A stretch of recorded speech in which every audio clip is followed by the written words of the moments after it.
we're gonna do before I head out the door. I want to do well. Okay,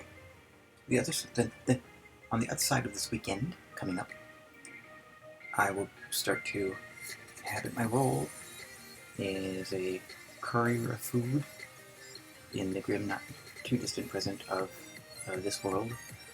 Uh, Mushroom Cloud, Willing. Um, and so I decided to do the comforting cyberpunky scenario that is CP49. I'm just gonna go and do it. Oh, oh. Um.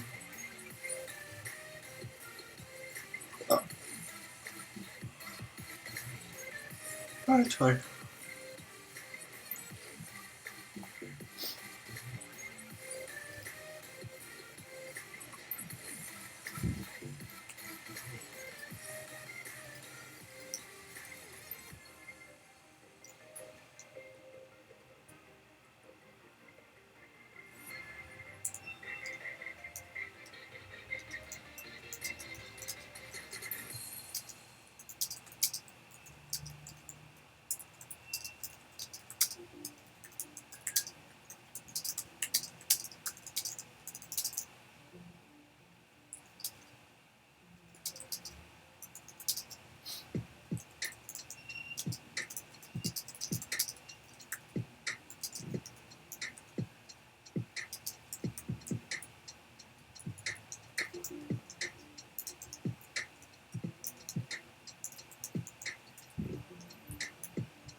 You are a citizen from City 49, a futuristic metropolis with no remorse, where keeping your head low will suffocate you and where big dreams turn into nightmares.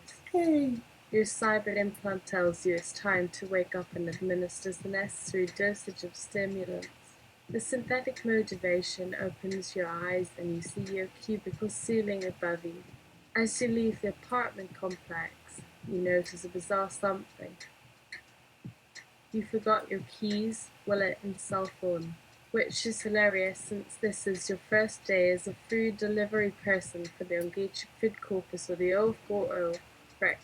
If you were to enunciate the acronym, the door slides open and you enter the mysterious hub of the world's most efficient food delivery service. The lobby looks like an enormous living room with a dozen couches in different shapes and sizes and huge monitors on each wall showing live feeds from every corner of the globe.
A million food couriers on their guppies collecting information on their neighbourhood's current habits and footage submittable to the courts if ever a customer decides to escalate the situation to a court system. Later day, perhaps your shaky cam will be on those walls that the people mostly ignore. There's a cubicle next to yours. It has a nameplate reading Citizen. You recognize the face, but not the name. Maybe he just got here today. You open your locker and take out your uniform and start putting it on.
Knee-pads check.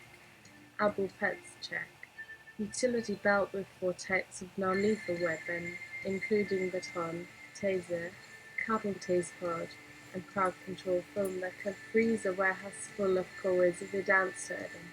Well, not freeze, just aggressively marrying them into submission. Check. A bling wristband. Just another pointless product of mass market branding. It shows your rank, how many deliveries you delivered, how much you spent on lunch, and if anything exciting happened in the last week. Right now you're just a zero-tier citizen, which is really cool because it means that you don't even need this stupid band. The one you earned 2 weeks ago is hanging on the peg in your locker.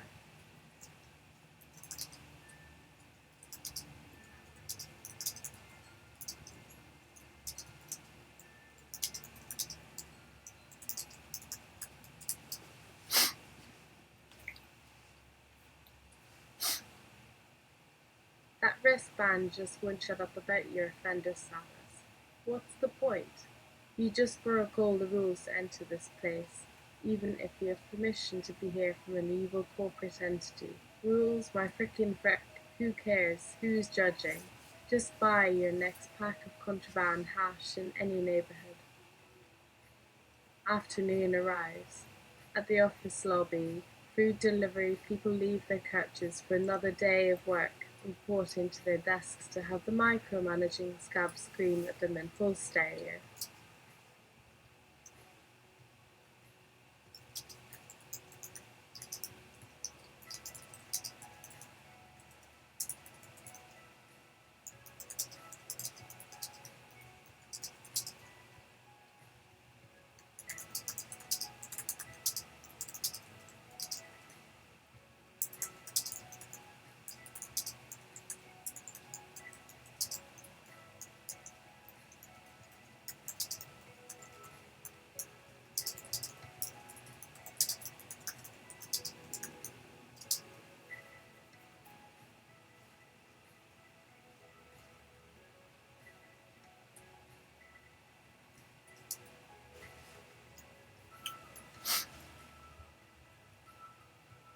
You secret those AirPods into your ears and wear those shades that look like regular glasses are framing open and attentive eyes.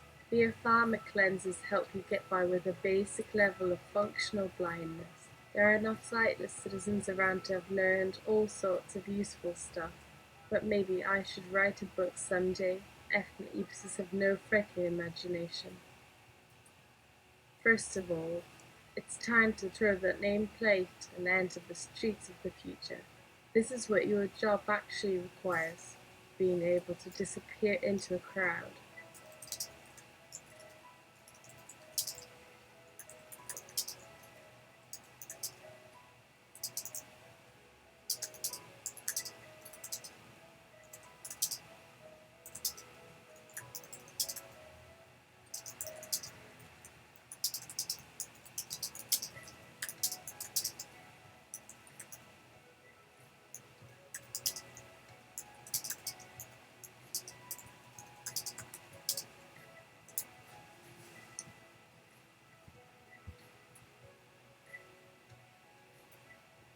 Which makes robbers unaware of you, or how much value is sometimes in those sacks of lunch and dinner they're relatively light to tip heavily on. In fact, your taser gun has never been empty. No frickin' robbery since day one. You just wish those asshole security guards would stop blocking their alley where the back door to your building is, waiting to frickin' kill you for no good reason at all. They make sure all delivery people can do their frickin' deliveries without interruption, but instead they frickin' create delays. So if there were more frickin' delivery people who could deliver, the frickin' business could become less frick.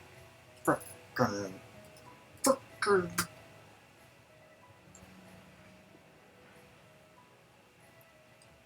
It is early evening now. You just finished Frickin'.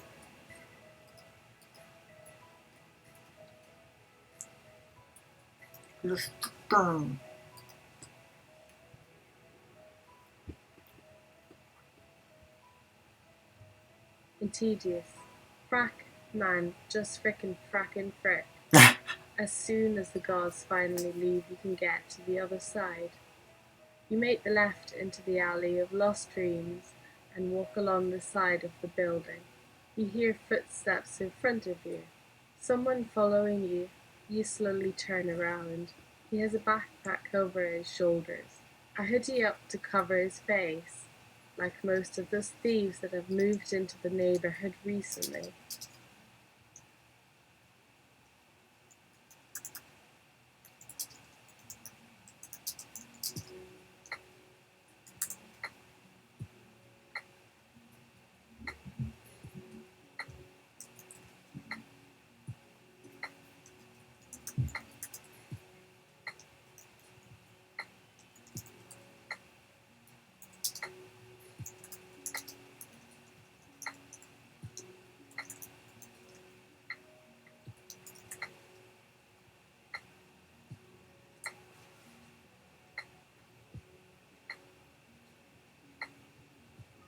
We're a competing courier for Noshla, Sigward, Cullen, Stash and Fetch and Toss. They just don't care. In this neighborhood nobody cares. Not the frickin' guards. Not the frickin' corporate authorities who are FROG. Even if I were frickin' running the place, I'd make sure that none of us ever delivered at all. I'd tell frickin' everyone to go eat at a frickin' restaurant that sells food instead of delivery service.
And the board of directors would do, but when you signed up for those roles you agreed to uphold the services and products that define our brand and maximize our profits. Emphasis those last three words. Are you sure you want to be virtually signing your resignation so soon? And look what happened to John. He did such a good job. "Why don't you frickin' sue?" I would yell back, and the judge would say, "Your client cannot afford to pay that court fee, Mr. Fricker. Therefore let the case rest for lack of evidence." Even if there's a frickin' witness who was frickin' watching and saw some frickin'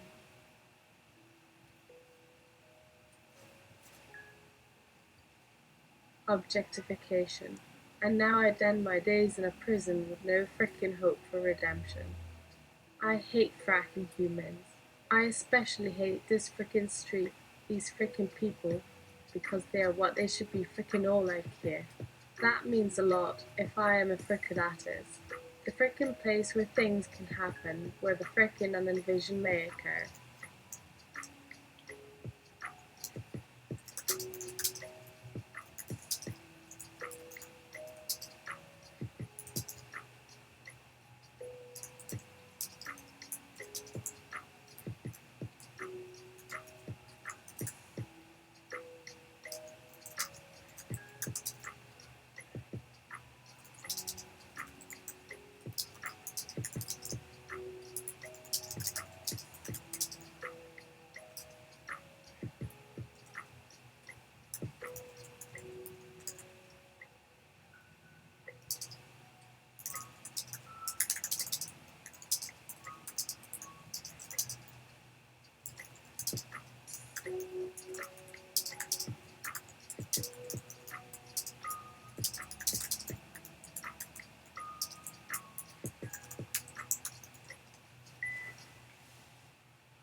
My first 5 deliveries are normal. No shenanigans. The 6th had a frickin' cunt who said I was being unprofessional. That's what I was going for. That should yield me 5 stars for the frickin' consistency. At the end of the day, I made 200 frickin' dollars plus tips. How frickin' lucky am I? I could actually live here in comfort, though it'd be the most unpleasant one, because I love freedom more than any other commodity in this world, just like every fricker out there. But let the frickin' others pay for that lifestyle of mine with frickin'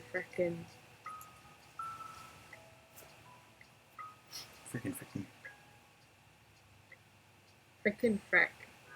In this alley someone bumps into you. It happens more often than not, but you still can't help but react, and then realize it was your frickin' shadow. You never forget it. He likes to hand there waiting to trip you and just make sure no other frickin' shadow goes anywhere without you knowing. The door swings open to the end of the building, the stairs going down.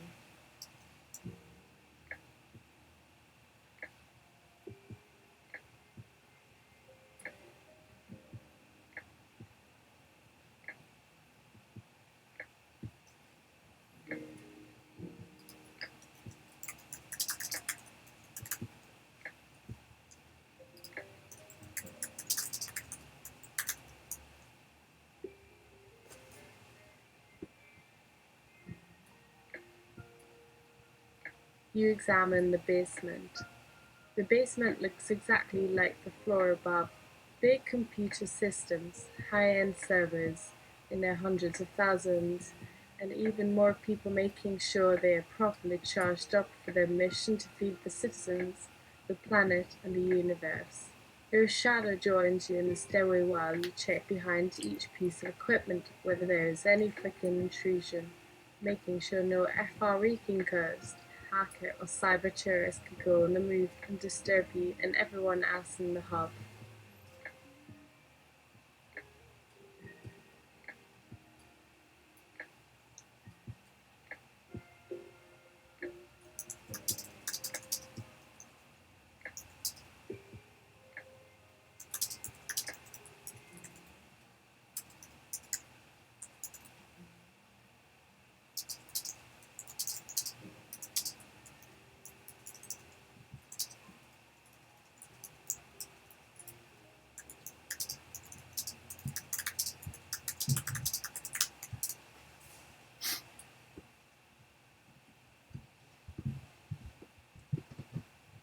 You print out the results of your diagnostic and have that determine your career path for today. Your printout shows a yellow sign indicating possible problem in the port next to the door you came out from. It's getting worse over time because it is currently blocking some messages about deliveries for another sector. If not addressed, then your route for today will be permanently blocked. You call the station and speak with one of the people in your organization. You say, Citizenship Services Officer here. Oh yeah, frickin' right.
You say you best believe I'm frickin' right with badge hash 309,582 GHD. Why don't you tap it into the database and slide down the hole of information?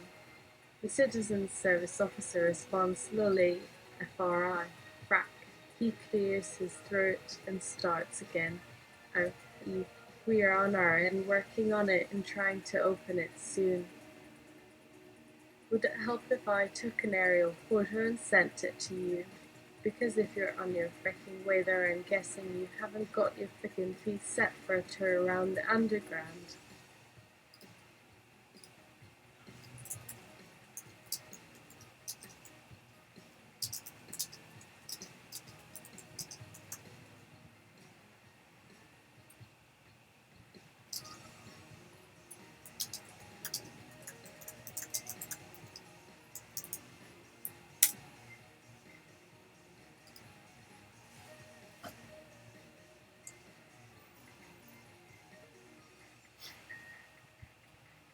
You hold back some more frickin' cuss words for effect. There's a small light at the top of your cube screen blinking slowly red. One of these frickin' indicators saying that there is a report that must be filled before the next delivery can proceed. Maybe it's something trivial. Maybe an old complaint filed by FRE or some WRIBD who said that a frickin' cup of hot soup was cold and not steaming enough and it was.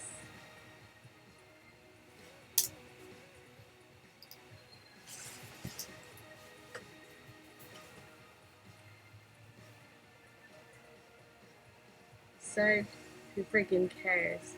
If it's like that, then just give me a frickin' number, a number which can get you the FRE number I want. But that's another issue, even if it were fixed, the problem would still exist.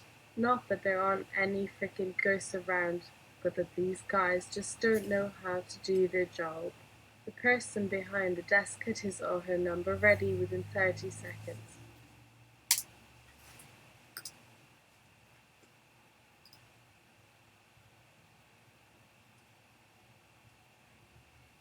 There was never a problem like this when I was first starting out. Now there are two things that could have happened now and right here in the stairwell. First one is that the people from the maintenance team upstairs realized they screwed up. Because of their frickin' ignorance, they couldn't follow orders about handling their fracking equipment properly and had no clue about their responsibility towards citizens. So they fixed the frickin' problem.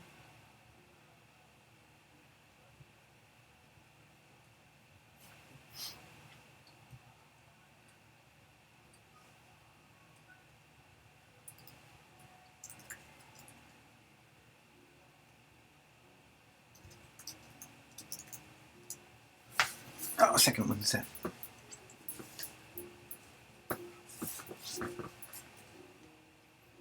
You say second, when is that? The citizen service officer continues without further question. That we frickin' need your help to clear our numbers so that you can continue the routes for which you've been trained and like a frickin' dog trying to tell a frickin' monkey how to get a banana.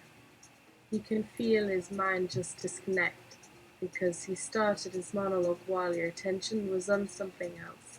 A certain level of communication between employees and clients was supposed to happen during such phone calls, and it sure as hell wasn't going to happen here, not if this kind of response was the result. The last thing you expect him to say is we apologize for the inconvenience, and there you have it. Because of him, you might very well not be able to finish all your deliveries today. Not that the corporate people give a frack about all these fricking citizens at all anyway, as long as their products and services work there perfectly fine with someone making the necessary sacrifices for the greater good.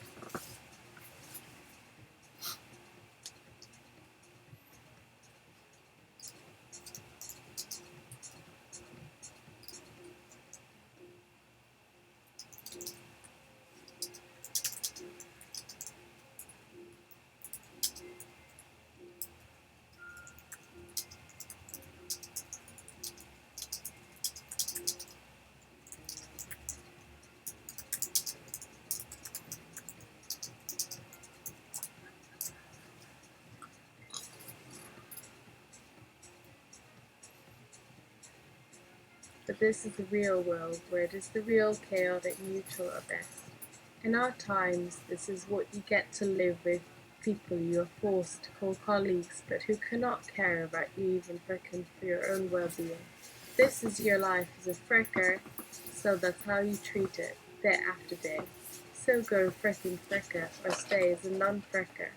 Which would you rather have? The choice is all yours.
You make a beeline to the church of the fricker and ask the fricker clergy some deep questions about life and frickery.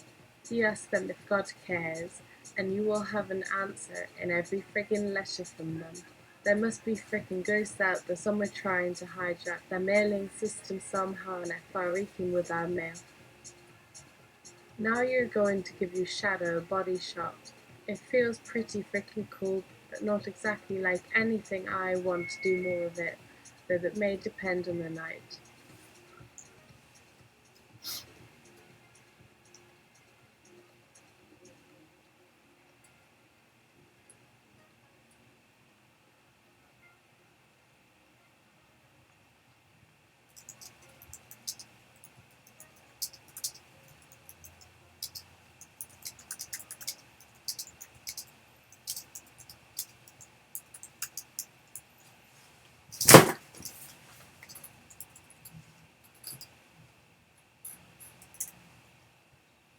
For the purposes of clarity, here is what we mean by body shot. You grab the shipwrecked river that sticks to the bottom of the staircase and shoot it on his back. He suddenly becomes really depressed and loses the feckin' will to life. You pick him up and toss him up onto the roof where you will live no matter how cold it might become there. Once outside the building, your shadow gets down from the shadow post. You find out you are completely neat except for a belt which you hold over your crotch as if some prick.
On the belt are your trusty weapons.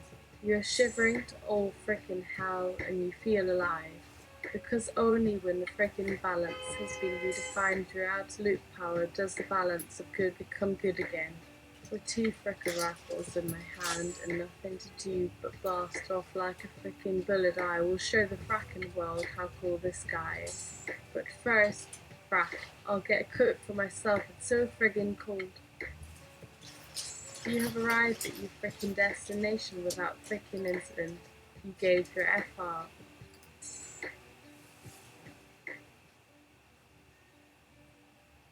I can number at the frickin' counter and they checked it while you frickin' wait. You got some kind of a frickin' bag thingy and even threw in your frickin' jacket. As usual. You leave the door open for your frickin' shadow so that he won't forget his frickin' mission for the day. And then the man starts walking into the room slowly and deliberately, closing the door behind him.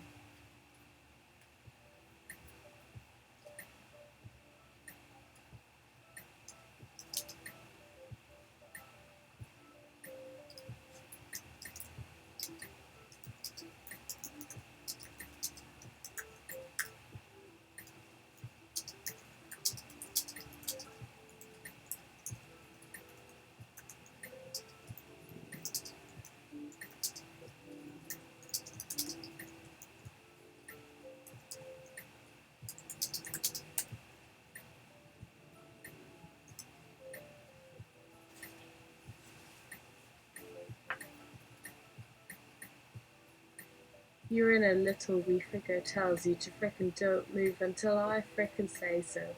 The gun you keep under your chin tells you something else. Don't say shit because he could frickin' shoot you without any frickin' hesitation. So you sit still, like a friggin' deer in the frickin' headlights waiting for something to happen, and there is nothing. The fricker talks slowly. No, I was going to shoot you. Yes, I frickin' was.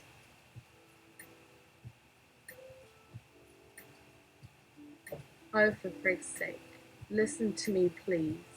He stepped closer while holding up his hands. You think he could have made the effort not to. You recognize this person from somewhere. Someone you had an appointment with long time back, but could never remember the frigging location or where it happened, and for that matter how he found you and what you were supposed to be talking about. He sighs while lowering himself on one knee and extending a hand towards you. Frickin' Look, you are looking very nervous right now and it doesn't seem that comfortable for either of us.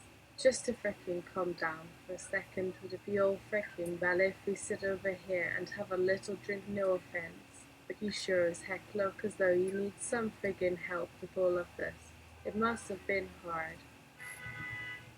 You lower your guns and they may have thought that you can sit down at his invitation.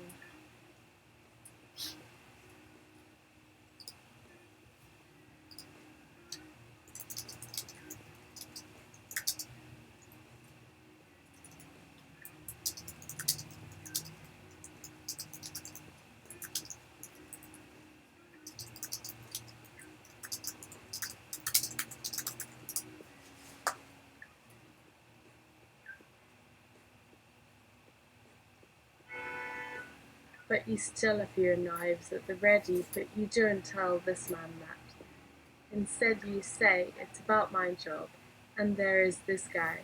You gesture to your shadow. He seems pretty happy. He has managed to frickin' convince you to take a sit with him on a friggin' sofa and really start this talk already. That frickin' fricker who runs around spreading misery. You respond before your brain fully registers. What you frickin' do about it then?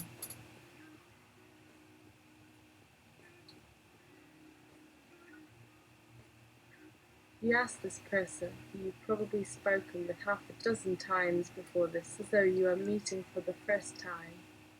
The person leans back to look at you more closely. Doing something about it means letting everyone in your organization know exactly how we can protect citizens' frickin' lives here. That's what I am gonna do right now. He sighs. All that work you're supposed to do is not a friggin' mission and nothing that needs to be done for good.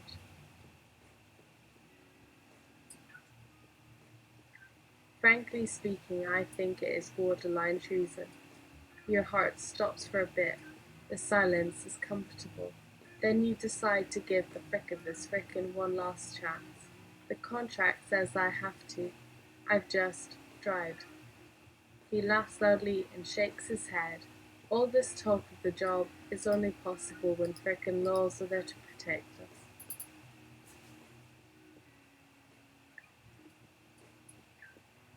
There aren't any. People go through this frickin' system only because there aren't enough of them to cause trouble, and so what is left, you frickin' well try and make sure they all die soon anyway. There are hundreds of frickin' that could frickin' cut him down before he can say anything, but nobody would frickin' dare, cause of that frickin' contract and all of you.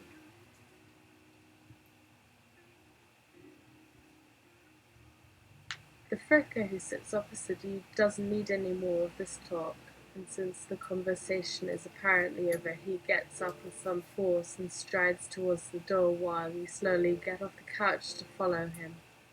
You tell yourself that you should walk past the fricker's desk and leave immediately without looking back, but your feet seem unable to do what you ask and carry on to the staircase. You want to look into his eyes.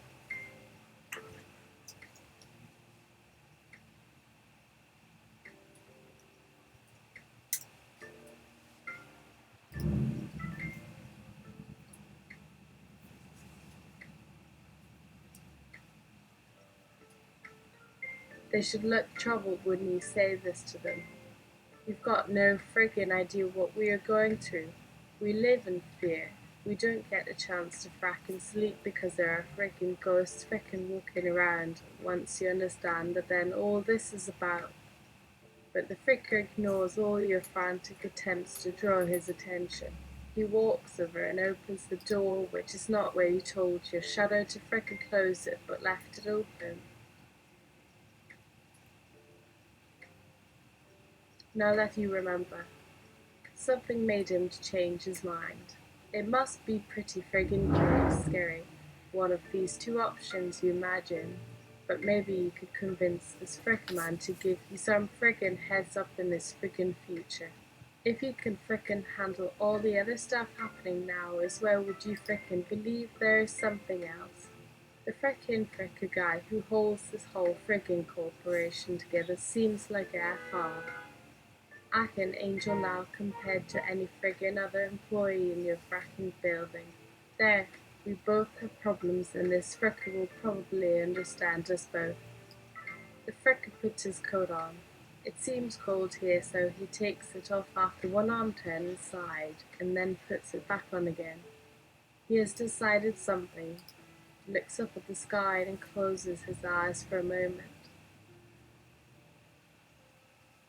Then he nods. Right. You are saying there is someone who goes around to kill people with fridging knives. That's exactly right, yes. But it is a kind of work a friggin' fricker does, and frackin' it doesn't belong to this fricker business at all. It frickin' belongs to the fricker guy from before. The fricker rubs his fingers on his neck.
I will see what I can do, and will call upon you if we need.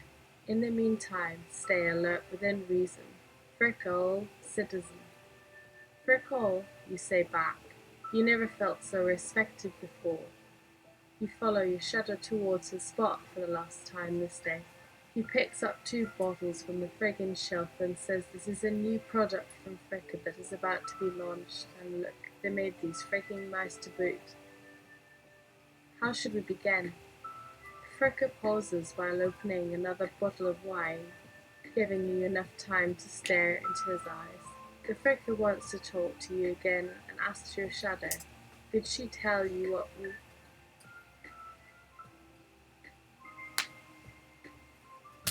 talked about? Your shadow nods. The Fricka swallows and nods too. Then he continues, tomorrow we will start selling them.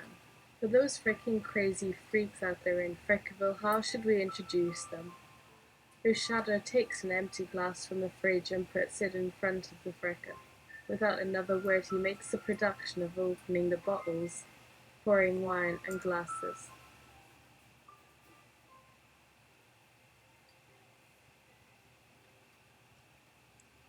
A woman who knows her fine business, and a Fricka guy who does not take things seriously are like 2 peas in friggin' pod.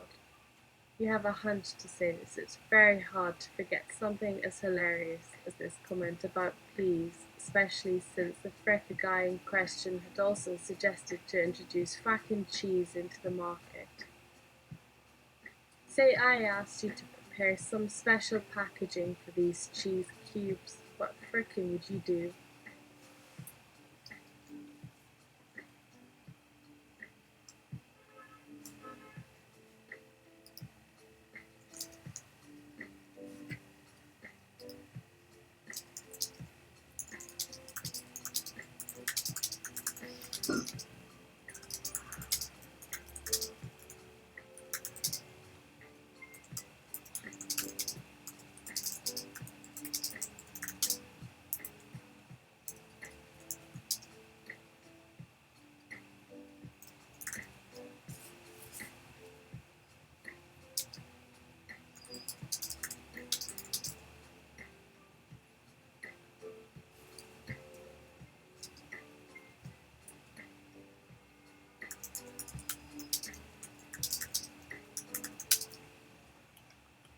Just wash them.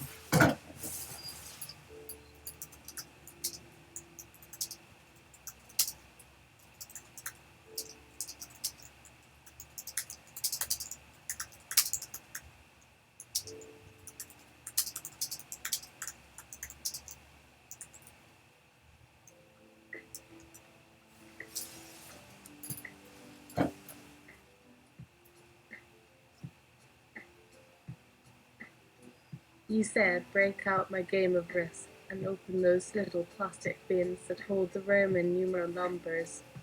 Wash them and methodically place the cubes into this little plastic containers, so the effect would be little cheese bricks for your personal use. The Fricka laughs hard. He finishes his glass in a few swallows. The shadow seems happy with this, not understanding any of this. You ask him to refill both of your glasses. Just enough time until dawn, Fricka. Tell me this, is that product ever going to do well in the marketplace? A cheese cube and some sauce Frickin packet. Really? Fricka has opened the cheese boxes by now, and now he makes an effort to fold each individual piece of cheese in one of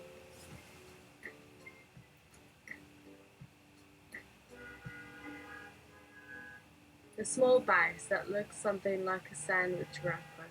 With another flick he picks up the container. Yeah, Fricka have some of the craziest stuff at times, but if it's successful then they probably didn't do anything too crazy in the first place. You decide that Fricka's laughter is quite infectious, so you open your bottle of wine and let the liquid heavily through the frickin' awkwardness between you and him.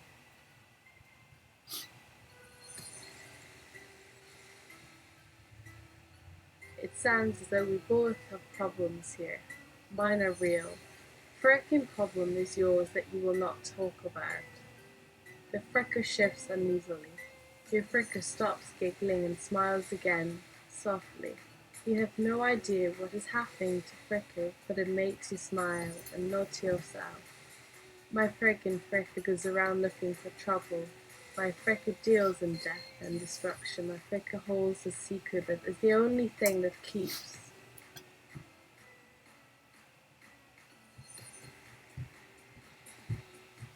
Fricka away Frackin from being stopped and destroyed forever. My Fricka doesn't give a shit about anything. He frickin' thinks just because Fricka runs the frickin' corporation, they are just frigging walking around money. He wants nothing more to do with it except frickin' money, which they know he can provide if he were in the frickin' position. That's all he wants frickin' for.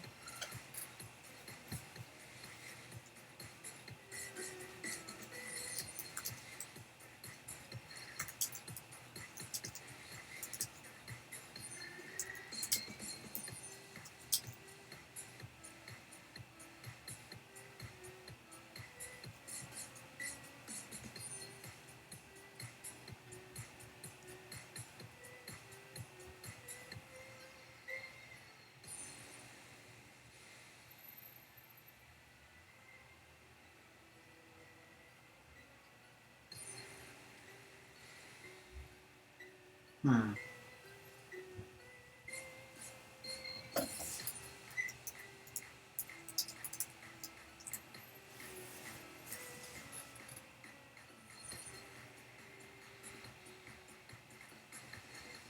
You ask, has the Fricker ever pondered getting laid? Fricker sits staring at you from his chair. After a few seconds, he looks into the glass of red wine on his desk that was just placed there without any gesture or action from him. Fricker would never frickin' do that. The voice coming from the shadow in the corner is emotionless and not loud at all. This is an unpleasant situation, but one where there is an understanding between both of you. I suppose this Fricker has more secrets than he lets us see, but you could make something work here is. Long as you handle things carefully, you could threaten him or try to grab his hand so he'll understand how much power and money can be wielded by anyone who holds himself back for so long. Or maybe even worse if that Fricker should come under attack one day. And so many Fricker in a Fricker company can mean so many conspiracies, alliances, and power games behind the scenes. Your heart almost skips a beat when the shadow jumps down the stairs towards the door.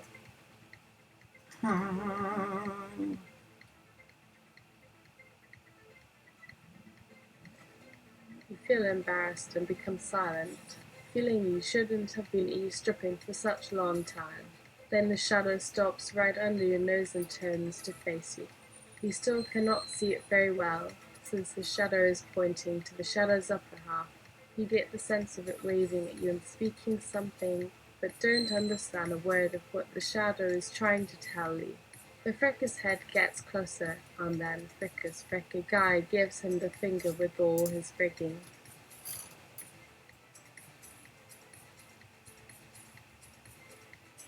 Energy and Speedy seems angry.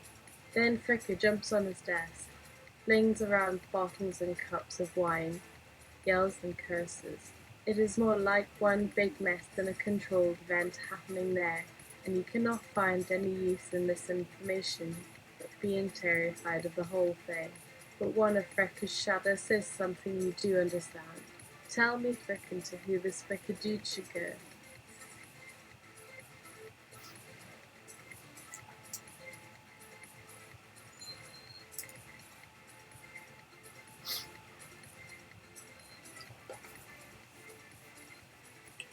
Tell me the address.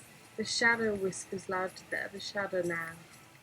The Fricker drops everything onto the floor as he yells louder. The shadow keeps talking from downstairs now. Take us there. Now. In one more second Fricker stands upon his chair again, but makes sure not to lean too hard against the backrest, because he doesn't know where anything could lead if Fricker falls down from the desk in a hurry.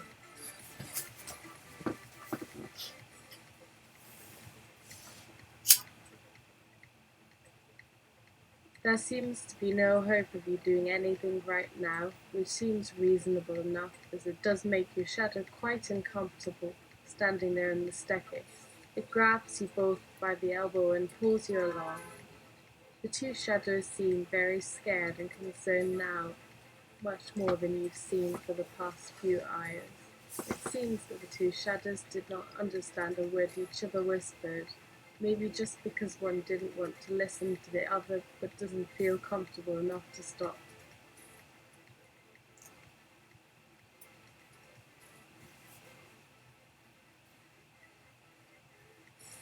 Follow, we will save you, says the Fricka shadow now, and they slowly lead the way downstairs with you following. There is no door through the fridge that leads to the pantry, but your shadow explains something important which you did not pick up before.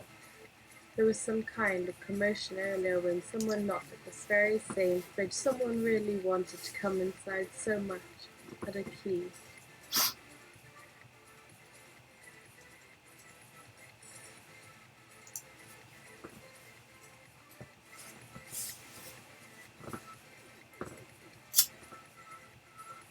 The fricker walks towards you with such intensity he seems a bit drunk.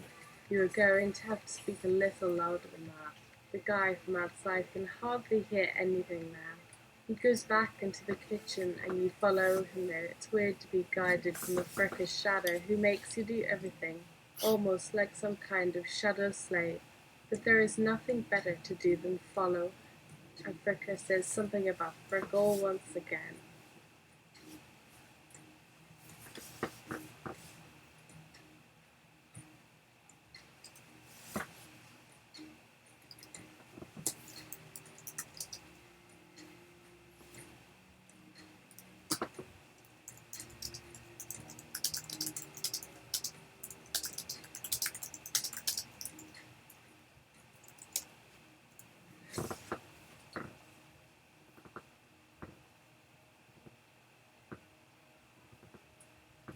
You listen actively to what he has to say about the frick.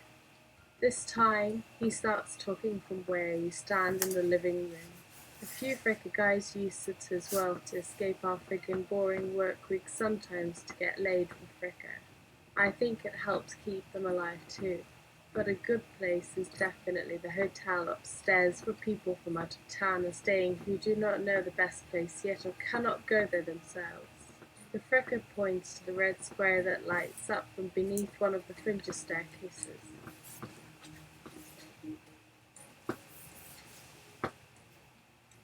From down there is a great view fricking over Frickerville as well. I guarantee it frickin' because the owner can see all the way out. Fricker stares at his bottle of red wine and shakes it lightly.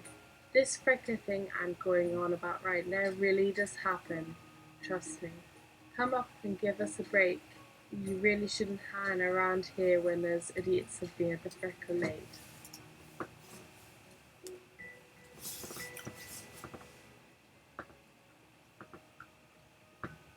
I fricker knows how to be discreet. You look more like you would, he thinks. You understand that you will never really know who that fricker person could be if he came under attack one day, or even more likely killed himself in fear for what he had seen and heard today.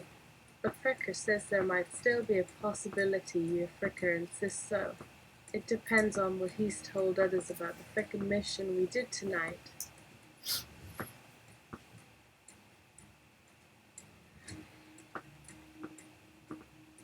The shadow guy chuckles. This Fricker really seems to have many admirers. Then you realize the shadows was getting upset before because his name didn't come up. What is up with that? Fricker? You repeat your question a little louder. The Fricker looks away now, slightly puzzled. You didn't introduce me after all. I forgot.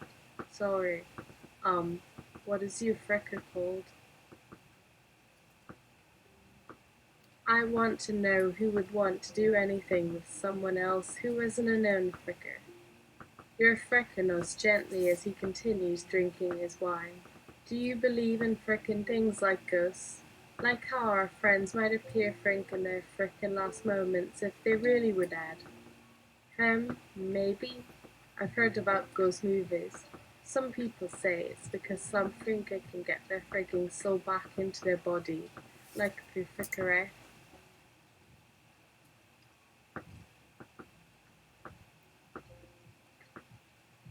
I keep meditation, and then it shows up at home where no one was expecting them anymore. The Frickin moves slowly around behind you, his fingers moving across your shoulders softly, and the entire time he smiles in such a strange way you become afraid. It feels like something really nasty is happening to your imagination could go into overdrive. The Frickin bends over a little so that it's even harder for you to see the face under his long, flowing fringe.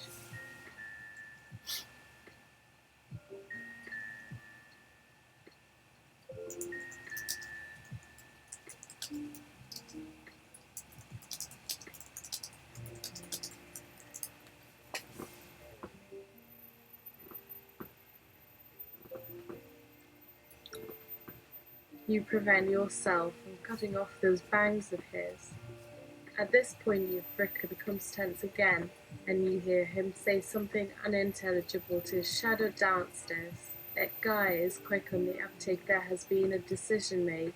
Take her to my room, my Fricker says Fricker. The Fricker steps back and places both his hands onto the armrests on your chair. He stares into the mirror, but still somehow seems to be staring at the Fricker next door as well.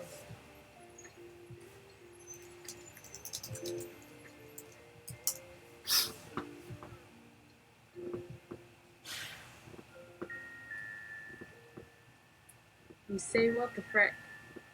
What is happening now is too sudden, and you need time to understand what it's all about. Suddenly the Frecker pulls out that long scissors from underneath the desk in front of you and sits right there at your side. Then he puts one hand around each of your upper arms. With the scissors, he cuts through that Frecker hair at the top of your frickin' head at his easy work with the amount he needs to cut off.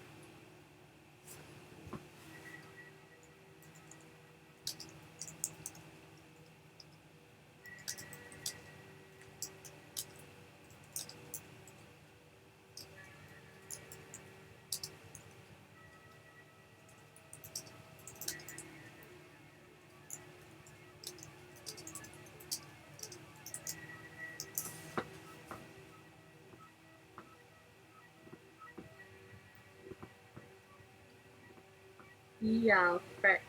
For those hairs have nerve endings, you forgot that frickin' part, didn't you, mate? Fricka seems completely taken by surprise now and makes no reaction apart from an expression that might suggest Fricka is about to faint a Fricker. But now there's no time to make any more choices before he drags you away from that chair and out towards the other step. Now you follow your Fricka as he descends through the stairs towards the hotel room where you can really get some good advice to deal with a Fricka situation like this one.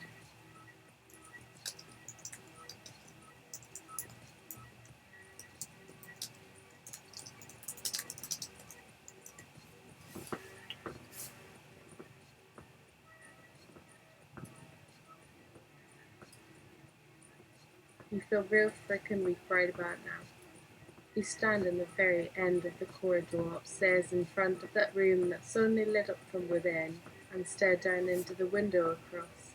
That looks so different frankly down there, you whisper, or something similar, but definitely not too loud because you don't want anyone in the frickin' hallway to hear you talking right now.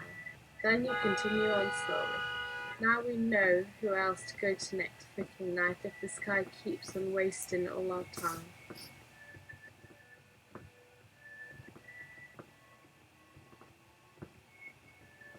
Your Fricka walks ahead and enters that room. Inside it's even more cozy than downstairs, only there are two chairs with curtains around them placed one beside the other against the window and in between. The room is full of red lights, and suddenly you recognize how comfortable looking it is, which would be a nice change after standing still on top of the stairs with such frick long eyes. The Fricka guy, sitting now on one of the chairs, keeps one hand tightly over his mouth as he smiles softly to himself.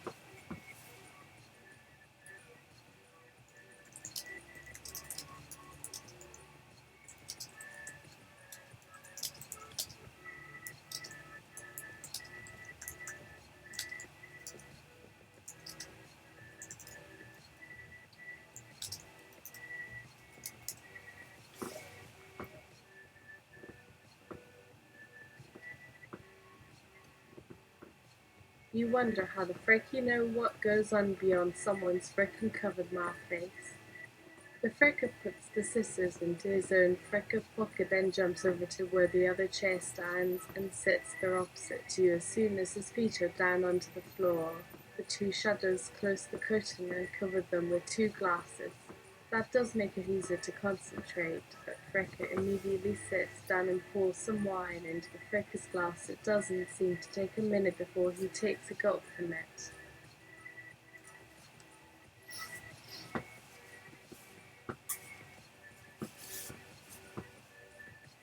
This way Frecker seems relaxed, ready for your thinking questions, which of course makes you happy, but you remember there are things going on here you need to focus on.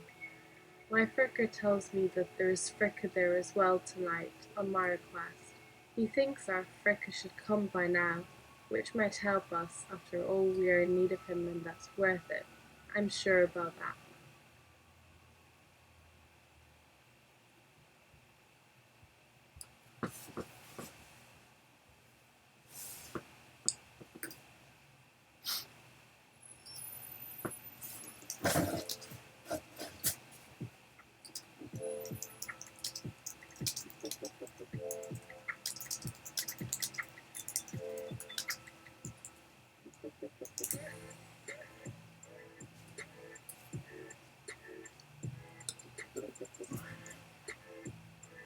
Yas, sounds like you need to get this Fricker late.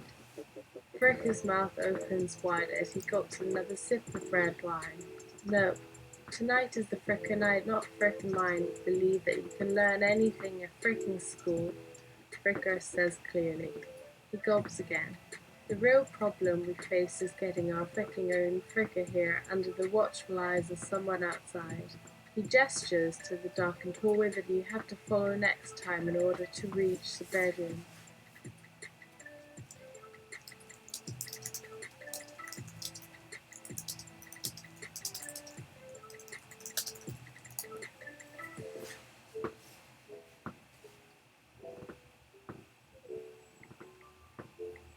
You say I'll do it.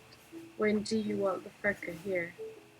It doesn't look too bad when you finally see what awaits you upstairs after passing through the curtains and pulling out those two chairs.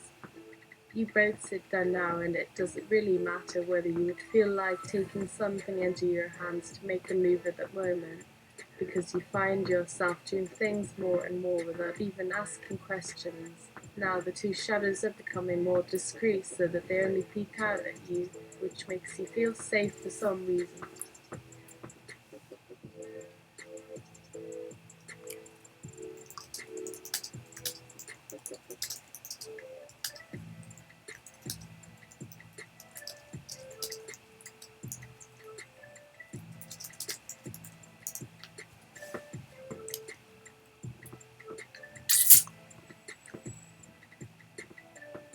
You say you must be talking about me because something on my body is burning slash. This is still happening just before bedtime. There are not enough details around in your mind anymore because your frickin' guy has so much he wants to say and to do you cannot remember how you should respond when these frickin' topics come up now or who can stop all that. What the frink is even wrong with him right now? Not you, obviously. You jump to the fact that he wants to have sex.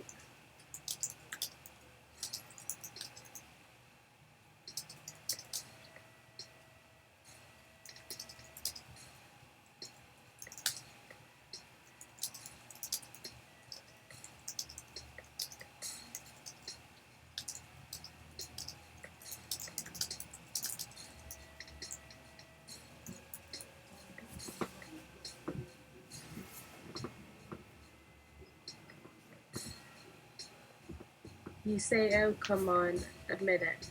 Be a flesh and blood, or why don't you? Come on, have a whack at least. Let off the steam ray. And maybe, while it's there and you don't know any better, this fricker might come over there where you can make love with him in a proper way. But the frick is wrong with all the strange things that come up every now and then, like his attitude and the fricker's knowledge of a little more than people who actually live here. And also those two things you just noticed moving in your brain. Yeah, you were right before it's totally to make sex, he says.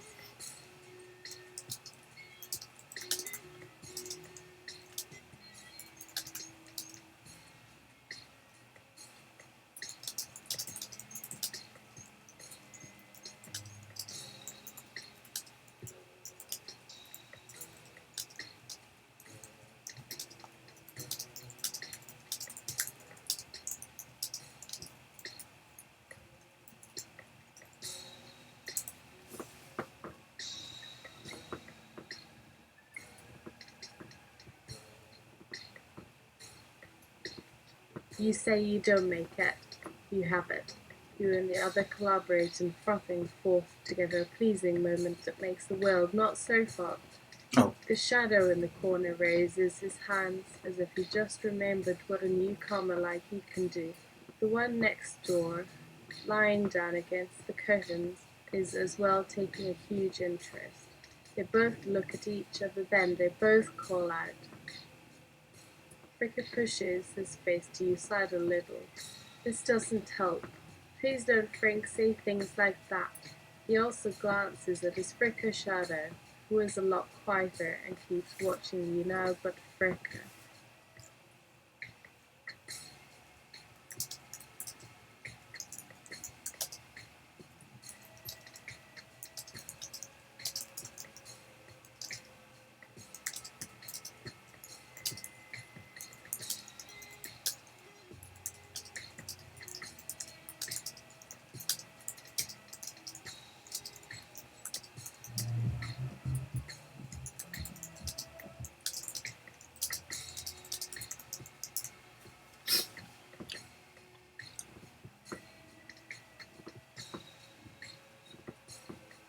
You say how many fricks do you all have? How many levels of frick does one go down? I count 4 so far. It's it, frickers all the way up and down. 6. You really seem to be lacking of information when it comes to a fricker job. If there's another one in frickin' to the right, you shouldn't find it out from someone else like I have. He whispers while you try to listen again. 6. What the frink happens next, Isabel, is the fricking big reveal, where all those hidden things are slowly revealed, and what the fuck else might be happening here as well.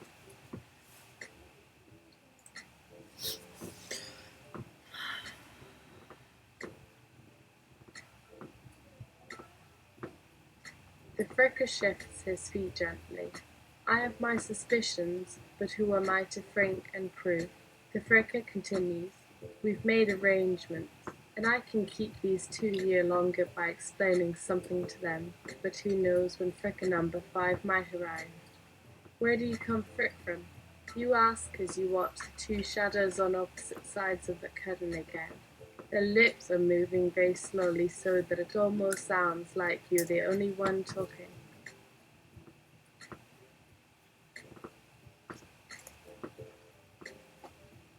The fricker sits up in the chair, holding the frickered glass of wine in his fricker hand as well, just as he turns and smiles into your direction for the first time, which is making you feel nervous now. There are those two pairs of eyes watching you instead. He whispers, "Be silent." These two still look quite busy, probably wondering if they can make any use out of you tonight. There's not much fricker left before they decide to split us apart.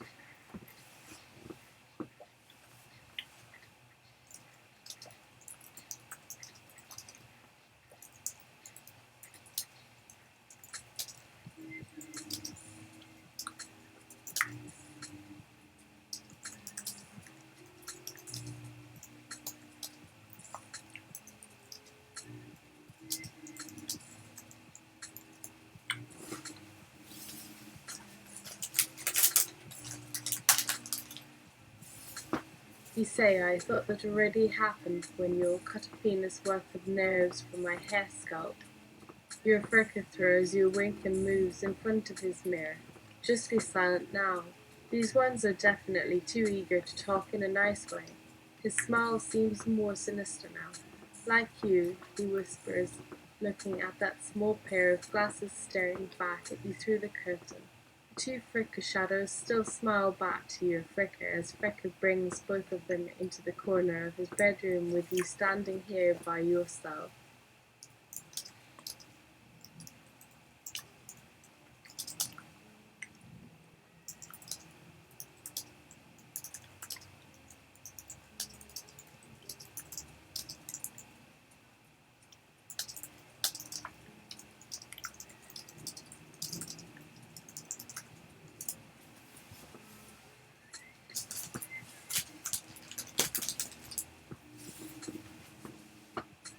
You say you'll probably have a tough time writing erotica for each other. Probably hard to keep track of all the Frickers. This Fricker must be crazy. At first glance, your Fricker appears just like any other Fricker guy who looks more or less decent, and you already tried to point this out to him. I already told you, not every Fricker is completely right about things. There are lots of exceptions to those rules about what the frickin' Fricker have done, because I'm sure none of the people in here has actually heard what those things mean to other guys.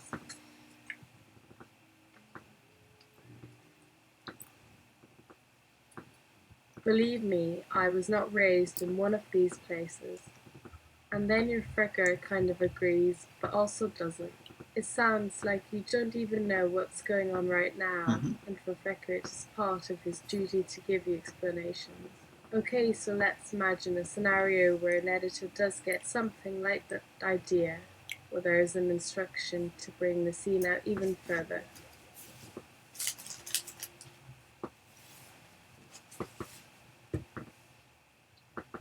A female Fricker, whom we should call Missy, comes along and makes that happen. The Fricker turns around now. She brings the whole thing together by allowing certain situations to transpire and lets our hero realize how her life would look without a sexual franking power. He finds it disgusting, but finally they do find themselves in front of Missy again because of reasons beyond our own, and she uses the time to motivate your hero to act up to get those feelings back.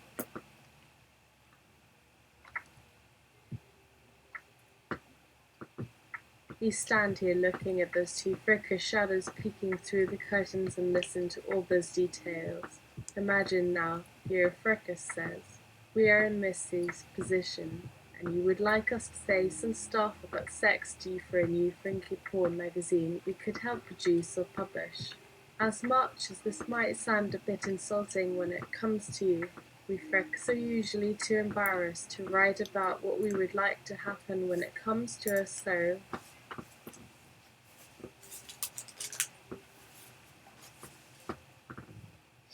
we had a lot more work with Missy to put them together." The Fricker goes around now to look at himself in the mirror again as if to prove that the idea should come from your side, rather than the Fricker guy's point of view, and since you are afraid of those two Fricker shadows, you don't take any time at all to shout at them. Go frick off. I did not need your thinking story right now.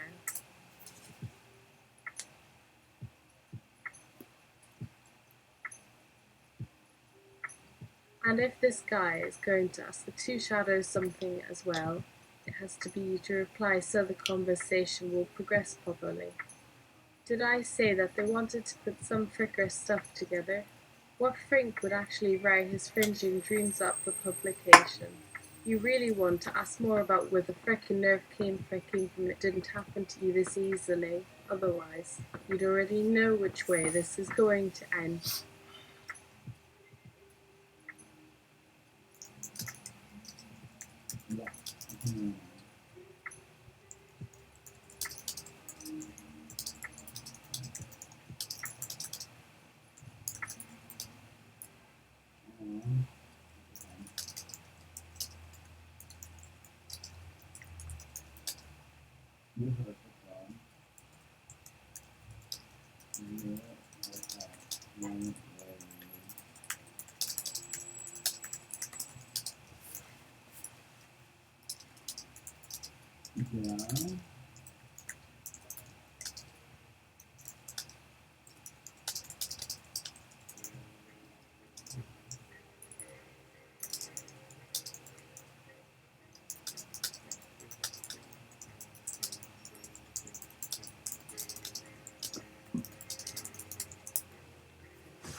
You say, but I'm realizing that looking at my whole body of work, this is something I love doing, rendering unconventional practices to be understandable to larger audiences.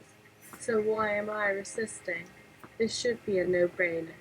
I'll help if at least to better understand why I am being a douche. Rico laughs actually, it sounds like he doesn't take anything seriously. But as for the matter you're concerned about, the Fricker begins to tell his side now. Okay, so this is Frickin number 5, and we must make sure there are 2 people watching when he arrives. After we explain it again to Frickin number 4, he'll be sent off in the next bus home after having his brains beaten out.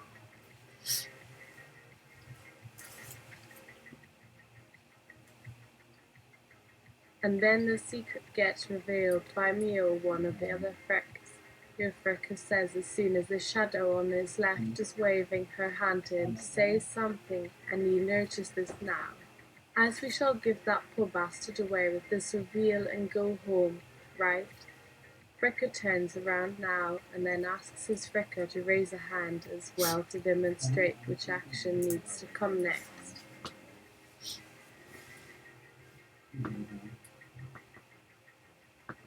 You try to keep your fingers crossed. They look strong, and the little glass of wine in his other hand doesn't help in the slightest to make you feel any more at ease now. The only thing is making your head a little clear though, the second he raises both of his hands and point towards the wall-side-looking door in his bedroom, there is this terrible crashing noise happening right behind that wall, maybe from something smashing down. It's definitely not him because he would never let something like this happen when these things are supposed to be going on inside his room. What the frick happened here? Is it real? Could your fricker get mad enough to actually set himself loose on all those walls and not to leave you some kind of clue as to what is really going on? That could have been your heart, if it was working correctly, as Fricker starts to explain. Okay, so Fricker number 3 must go out and fricking look for her. And keep an eye on that little rat. That way they can show him Fricker number 6 while I'm out with you. That should put his brain back on track after that whack job we've had a peek at. He'll probably start thinking about your guy now.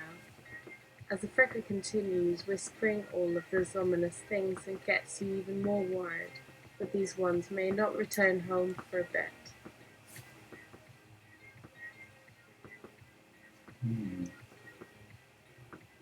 Don't you think we Fricks, well those with a job to do, should discuss it before letting you in on these new fricking details? This has nothing to do with you. Why are the Fricks even giving away parts of the plot? They don't want any of the Frickers in here to know anything about what is happening because then they all have something to do. There are 2 guys standing outside, they're watching something now. You could say it's the main role is played by those.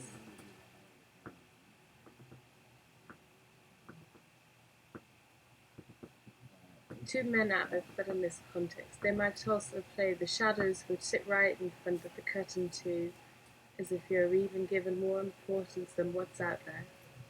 This room doesn't seem to be anything else than a shadow play, which seems like the most logical conclusion because Fricker isn't allowed to tell you anything else, just like every Fricker does the same to each other. Otherwise you would not be able to sleep tonight with so many mysteries surrounding your own fringer hero or heroine.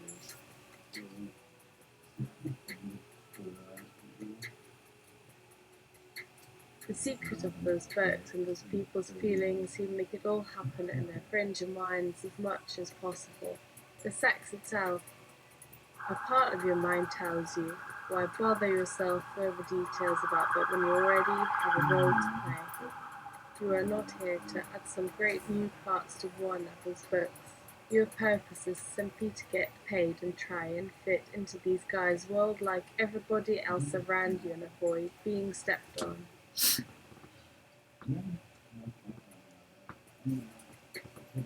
That's the thing with these frickin' guys.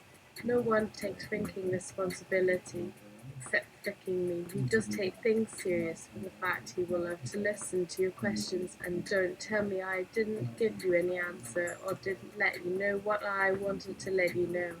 Your fricker throws his wine onto the ground, chattering it, and begins talking even faster. Oh, so you don't want to believe it anymore.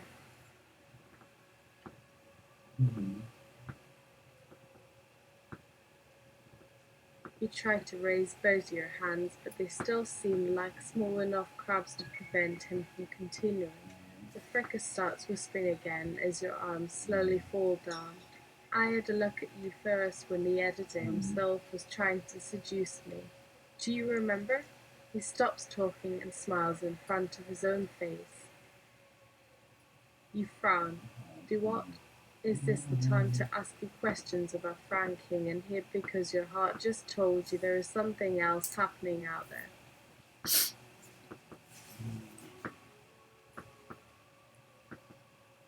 It might be important, but to the wrong person. Who reads our fucking book, it would probably be only a new part that couldn't connect with anything we had on franking our fricker list already. But the fricker gets away before you can finish that sentence and whispers to the one shadow watching your fricker through the curtain. Listen to that fringe, you bitch. She wants me to add another fucking part to one of these freaking stories.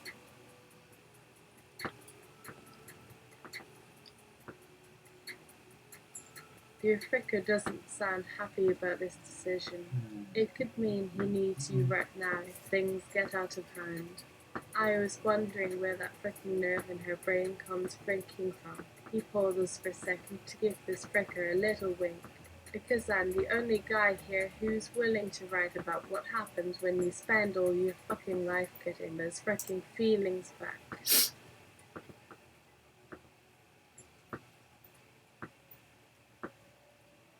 That's why you guys have the books written for you. Everyone wants to go home after you, but do you want to keep reading more Frank about fucking people around in their minds so you can at least back you sleep a little? Frank then pats you on the shoulder and waves you inside his room so you can continue with that. The way he says here must mean something like that. If only you could decipher his fricker language well enough.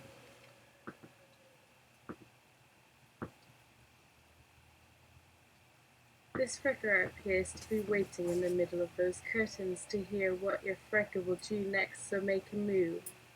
The fricker looks at you as if to make sure you haven't left this fricker alone outside because this guy is to think that if you go out to find help you're no longer any use to him because he can only hear him and tell everything on his side and explain some stuff later to someone else.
You yell intimacy is hard, is my takeaway of this episode. When we return next week, we will give you pure and cut exposition. And the moment you shout that, now that sounds like you've seen all those movies you went on to write books about. The fricker always thinks she wants more, but all the other ones get it so much easier. Your fricker sits back down and starts to move away from the guy standing at the corner now with the bottle of alcohol still in his hands. He says, "Let's keep that our secret, okay?"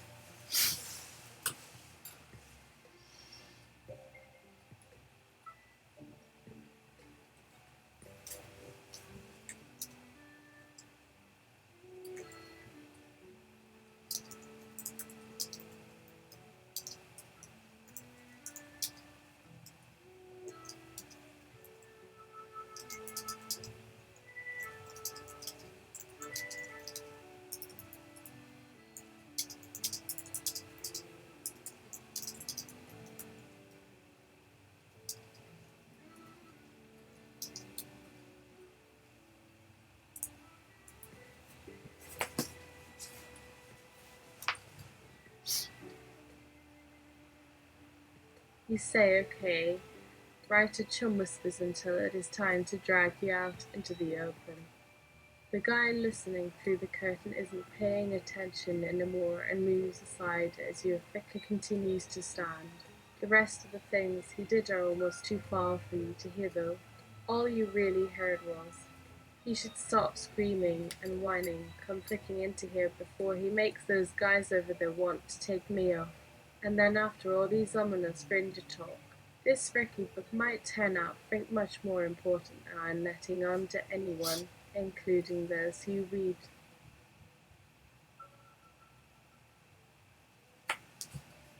Oh shit, those bastards. Did you feel that quake? And since the guy doesn't answer because his mind is already turned to what will happen later when everything starts to work out fine and dandy again, and those guys aren't to worry about because he'll be staying inside the room the whole time you jump a little, but only until he motions for you to follow him into his bedroom and put everything aside as the guy outside comes to help your guy upstairs. What's going to happen then? This is a weird cyberpunk episode. Um, yeah, a little bit of participant observation, a little bit of subculture shenanigans. Yeah, I'll say it's slightly freaky. I don't know what freaky is. It's like they're probably supposed to be some sort of emotional support people. I don't know. Okay, so that'll have to be a mystery for another time. I'm going to go and get ready. Signing off. Stream.